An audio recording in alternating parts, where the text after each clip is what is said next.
जय गुरु जी दोस्तों, एक बार फिर आपका अपना प्रिय आरजे आदि आदि का शम्भुविच मानुस और आपके लिए लेकर आया आपका मनपसंद programme positive karma. Episode number है 951। और दोस्तों, आपको जैसा ज्ञात होगा कुछ दिनों से हम इस सप्ताह को आरजे आदि विशेष कुछ अलग हो जाए में पूरा विकलांग दिवस मना रहे हैं। जो कि लोग फिजिकली चैलेंज्ड होते हैं लेकिन बहुत कुछ करने की हिम्मत रखते हैं, उन्हीं पर आधारित, उन्हीं से प्रेरित होकर हमने इस प्रोग्राम को डिज़ाइन किया है ये वीक के लिए। और आज की जो हमारी जो हीरो हैं वो हैं मनीषा प्रजापति। और दोस्तों, इससे पहले कि मैं इस कार्यक्रम को शुरुआत करूं, मैं आपको मनीषा प्रजापति के बारे में जो आपको बहुत कुछ प्रेरित करेगी ये कहानी, अब वो सुनाना चाहता हूं। और उसके बाद उनके लिए उन्हीं की सहेली, उन्हीं की फ्रेंड जो है, उन्होंने, जिनका नाम है शिवांगी गुप्ता, एक बहुत ही अच्छी कविता लिखी है, तू सक्षम है, तू सक्षम है, आरजे आदि विशेष कुछ अलग हो जाए। दोस्तों, शुरुआत करता हूं इस कार्यक्रम के कुछ इस प्रकार। मनीषा लिखती है कि वो साल का दूसरा नया जो साल होता है उसका दूसरा दिन था। मेरी माँ और मेरी बहनें, हम आग के चारों तरफ बैठे हुए थे। सर्दियों की कड़क रात थी। दिल्ली में वैसे भी सर्दी बहुत होती है। कुछ सर्दियों की जो कड़क रात थी उसमें हमने आग जला के बैठे हुए थे और कुछ हमें सुकून मिल रहा था। 5 मिनट बाद ही हमारे पापा आए और पापा घर पर आ चुके थे। उन्होंने कहा कि मैं दोबारा से ये आग जलाता हूँ, जिससे कि हम आग भी सेकते रहेंगे और खाना भी खाते रहेंगे। लेकिन अचानक जैसे ही पापा ने आग जलाई, वो मेरी आंखों के सामने एकदम अंधेरा सा छा गया। मैं महसूस कर सकती थी मेरा शरीर, मेरा चेहरा जलना शुरू हो चुका था। मैं सिर्फ मात्र 4 वर्ष की थी। माता और पिता, मेरे पापा मुझे हॉस्पिटल ले गए।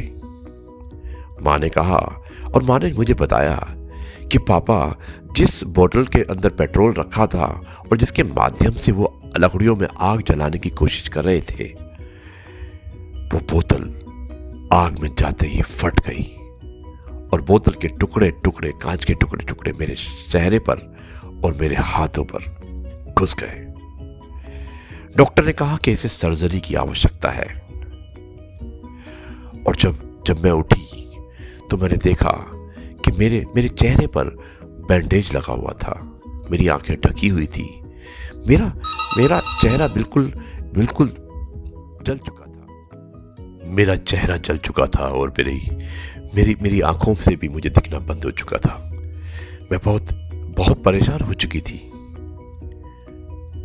आने वाले 5 साल मेरे लिए एक जैसे कोई काला साया लेकर आए थे। 8 सर्जरियां हुई थी मेरी, लेकिन कोई भी सर्जरी इतनी कामयाब नहीं हो सकी। हर सर्जरी में हमेशा एक आश्वासन दिया जाता था कि तुम बहुत जल्दी ठीक हो जाओगी। लेकिन मेरी माँ हमेशा मेरी तरफ ही रही। वो हमेशा मेरे लिए ही खड़ी रही और मेरे साथ ही रही। हालात ऐसे हो चुके थे कि मुझे अपना स्कूल भी छोड़ना पड़ा। जिसे बाहर खेलना चाहिए था, मैंने अस्पताल के रूम में ही अपने 5 साल बिता दिए थे। और 5 साल बाद यानी कि 2009 में डॉक्टर ने भी जवाब दे दिया कि हम जितना कर सकते थे हमने कर दिया। मैं बहुत नर्वस हो चुकी थी। मुझे अपनी जिंदगी को दोबारा से सजोना था, संवारना था। मैं हिम्मत नहीं आ रही और मैंने दोबारा से स्कूल ज्वाइन किया। लेकिन मेरे साथ जो बैठने वाली मेरी सहेलियां थी, वो मुझसे बात नहीं करती थी।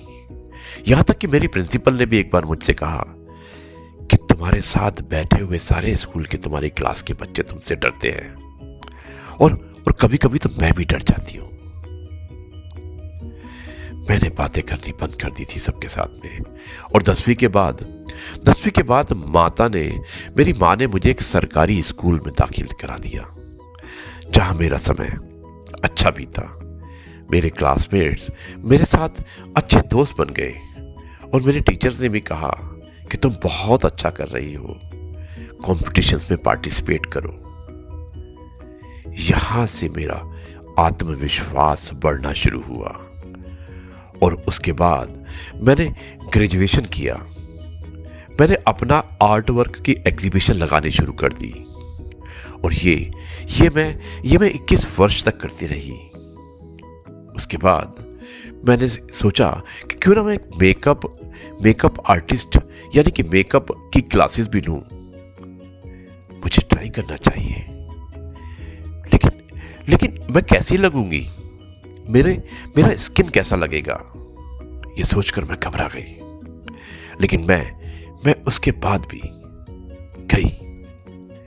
मैं पहली बार कपकपा रही थी जब मैंने अपने चेहरे पर मेकअप लगाया। लेकिन उसके बाद मैंने अपने चेहरे को देखा तो मैं अपने चेहरे में खो गई। आई फेल इन लव एंड मैंने सोचा कि मे भी हो सकता है कि मैं अपना कैरियर इस तरीके से भी बना सकती हूँ। मैं नर्वस थी, लेकिन मेरे दोस्तों और मेरे परिवार के लोगों ने मुझे प्रोत्साहन दिया और उसके बाद मैं एक मेकअप आर्टिस्ट बन गई। मैंने अपने वीडियोस शेयर करने शुरू किए और लोगों ने मुझे बढ़ावा दिया। लोगों ने कहा यू आर लुकिंग ब्यूटीफुल। सिर्फ यही तो कमेंट्स था जिसने मेरे दिन को बना दिया था। आज मैं 22 वर्ष की हो चुकी हूं। मेरी जर्नी अभी भी खत्म नहीं हुई है। मैं अभी भी अकेली हूं, लेकिन यहां पर आने तक मेरे पेरेंट्स का बहुत बड़ा हाथ रहा। उन्होंने कभी नहीं पूछा कि मैं अपने चेहरे को ढक लूं। ये मेरे अंकल थे जिन्होंने मुझे वित्तीय रूप से सहायता दी। ये मेरे दोस्त थे जिन्होंने हमेशा मुझे बढ़ावा और प्रोत्साहन दिया। और इसी की वजह से ये मेरे मार्क्स जो मेरे चेहरे पर निशान थे शायद मुझे नजर ही नहीं आते हैं। मैंने सबको कहा कि मैं लड़ाई कर सकती हूं और मैं लड़के एक विक्टोरियस प्लेयर बन के दिखा सकती हूं। और दोस्तों, मैंने ऐसा ही किया। क्या आप भी ऐसा करेंगे? अगर आप भी इसी तरह की समस्याओं से जूझ रहे हैं तो आप भी ऐसा कर सकते हैं। अगर मैं ऐसा कर सकती हूं तो आप भी ऐसा कर सकते हैं। आपकी और सिर्फ आपकी मनीषा प्रजापति। दोस्तों, ये था मनीषा के द्वारा लिखा हुआ एक लेख जो उन्होंने अपने बारे में बताने की कोशिश की है। और अब मैं आपका ज़्यादा समय नहीं लूँगा। आरजे आदि विशेष कुछ अलग हो जाए, उसमें एक कविता लिखी है। उनकी सहेली है शिवांगी गुप्ता, उनकी हितैषी है, उनकी सहेली हैं और बहुत ही अच्छा शीर्षक है तू सक्षम है। शुरुआत करता हूँ इस कविता की कुछ इस प्रकार। जो सामान्य नेत्रों से दृष्टिपात ना होता, चिंगारी लिए ये आंखें ही ज्वाला भड़कने हेतु सक्षम है। बेशक हर पथ पर तेरा कोई साथ ना होता, अकेले बढ़ते कदम ये तेरे स्वर्णिम विकास हेतु सक्षम है। माना तूने अब तक कुछ ना रचा, कार्यरत ये कर्म तेरे इतिहास रचने हेतु सक्षम है। सुना है तू अब तक उड़ ना सका, रचनात्मक ये सोच तेरी आसमान खंगालने हेतु सक्षम है। दोस्तों, आगे लिखा है कि माना तू एक पेड़ जो फल ना सका। कितना गहराई है इस बात में, देखिए कि माना तू एक पेड़ जो फल ना सका। ये शिवांगी ने लिखा है अपनी सहेली के लिए कि माना तू एक पेड़ जो फल ना सका, किंतु ज्ञान से भरी ये जड़ें तेरी स्वयं को खड़ा करने हेतु सक्षम है। और अंत में लिखा है कि कठिनाइयों के सागर में कभी लगाया ना गोता, कठिनाइयों के सागर में कभी लगाया ना गोता, कूद कर गहरे सागर में मोती निकालने हेतु सक्षम है। शिवांगी गुप्ता। दोस्तों, ये होता है एक सच्चा दोस्त जो अपने दोस्त को बढ़ावा भी देता है। शिवांगी, बहुत बहुत धन्यवाद कि आपने इतनी अच्छी कविता मनीषा के लिए लिखी है, मनीषा प्रजापति के लिए। और मैं दुआ करता हूँ कि आप दोनों की दोस्ती हमेशा बनी रहे। और दोस्तों, ये था आज का कार्यक्रम पॉजिटिव कर्मा। मुझे उम्मीद है कि ये आपको पसंद आया होगा। कल आपसे एक बार फिर मुलाकात करते हैं कुछ नई बातों के साथ इस स्पेशल एपिसोड के अंदर। तब तक के लिए कहता हूँ जय गुरु जी, शुक्राना गुरु जी।